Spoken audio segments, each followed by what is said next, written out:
di markas Komando Armada II. Komando Armada II adalah salah satu bentuk proyeksi kekuatan militer Indonesia di laut. Kendali operasinya berada di bawah Panglima TNI, sementara kendali pembinaannya berada di bawah Kepala Staf Angkatan Laut. Markas Komando Armada II berada di Surabaya, ibu kota Provinsi Jawa Timur, di Pulau Jawa. Koarmada II dipimpin oleh Panglima berpangkat Laksamana Muda, yang saat ini dijabat oleh Laksamana Muda TNI Heru Kusmanto, SEMM. Koarmada II memiliki tugas dan fungsi menjaga kedaulatan negara di laut yang menjadi wilayah kerjanya. Wilayah kerja Koarmada II meliputi batas utara dan selatan dimulai dari perbatasan negara Indonesia, Malaysia, dan Filipina, di Laut Sulawesi hingga perbatasan Indonesia dengan Australia di Samudra Hindia. Sedangkan batas barat dan timur dimulai dari alur laut Kepulauan Indonesia I hingga alur laut Kepulauan Indonesia III. Sebagai penjaga kedaulatan negara, Koarmada II mengadopsi konsep Operasi Militer Perang atau OMP dan Operasi Militer Selain Perang atau OMSP. Kekuatan utama Koarmada yang dikenal sebagai Sistem Senjata Armada Terpadu atau SSAT. SSAT terdiri dari KRI, pesawat udara, marinir, dan pangkalan TNI Angkatan Laut. Dalam pembinaan kekuatan dan kemampuan SSAT, Panglima dibantu oleh staf pembantu yang terdiri dari Kepala Staf Koarmada II, yang bertugas sebagai koordinator dan memberikan pengarahan kepada staf umum Panglima yang terdiri dari inspektorat, para asisten, para kepala dinas, para komandan satuan, dan komandan kolat. Sementara dalam penggunaan kekuatan SSAT, Panglima dibantu oleh Komandan Gugus Tempur Laut dan Komandan Gugus Keamanan Laut. Pelaksanaan pembinaan kekuatan dan kemampuan SSAT dilaksanakan oleh komandan satuan yang membawahi alutsista seperti Satuan Kapal Eskorta terdiri dari kapal kelas frigate dan korvet yang memiliki kemampuan peperangan atas air, peperangan anti bawah air, peperangan anti kapal selam, peperangan udara, dan peperangan elektronika. Satuan Kapal Selam terdiri dari kapal selam yang memiliki kemampuan peperangan anti kapal selam, peperangan anti kapal atas air, pengintaian taktis dan strategis.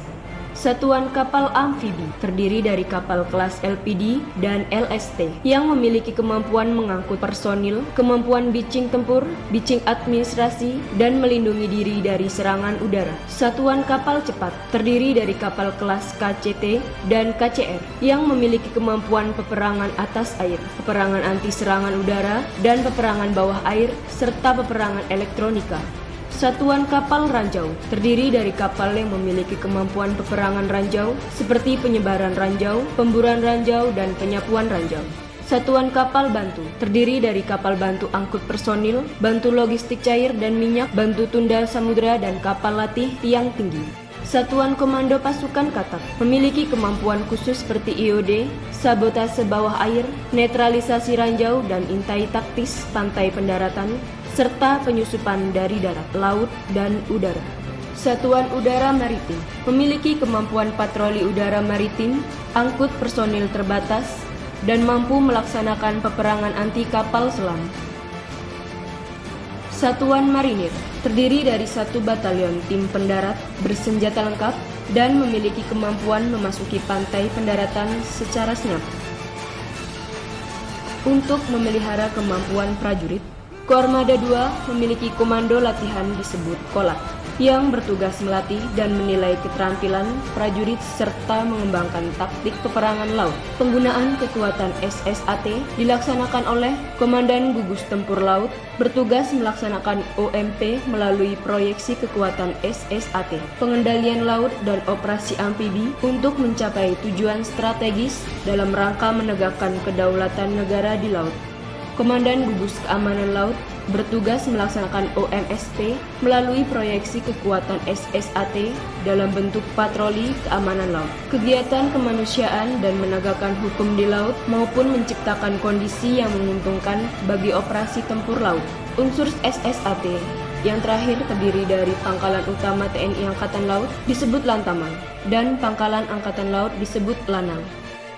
Pangkalan TNI Angkatan Laut terletak di lokasi strategis dan berfungsi menjamin ketahanan alutsista di daerah operasi. Lantamal 5 di Surabaya, Lantamal 6 di Makassar, Lantamal 7 di Kupang, Lantamal 8 di Manado, dan Lantamal 13 di Tarakan, dan lanal-lanal di berbagai daerah. Pada umumnya, pangkalan TNI Angkatan Laut memiliki fasilitas pemeliharaan dan perbaikan, fasilitas labu, rumah sakit, dan mampu mendukung bekal ulang. Koarmada 2 siap mendukung dan mewujudkan Indonesia sebagai poros maritim dunia demi kejayaan bangsa dan negara. Gora Vira Madya Jala, Jalesveva Jayamahe. Koarmada 2!